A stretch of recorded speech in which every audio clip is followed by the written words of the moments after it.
চলো, আজ আমার রেজিন ফটো ফ্রেম বানানোর হাতে খড়ি। এর জন্য প্রথমেই নিয়ে নেব 8 ইঞ্চির একটা বড় অ্যাগাটে মোল্ড।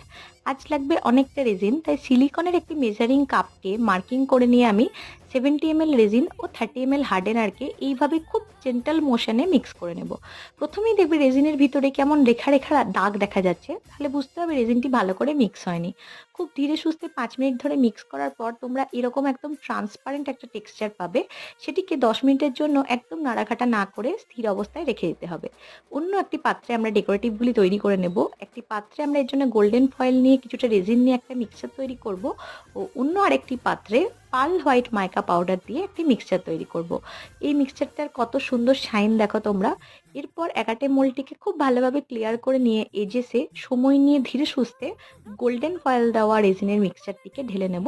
কিছুটা শুকিয়ে যাওয়ার পর মধ্যিখানে ঢালবো আমরা পার্ল হোয়াইটের মিক্সচার। বাকি কাজটা পরের ভিডিওতে তবে।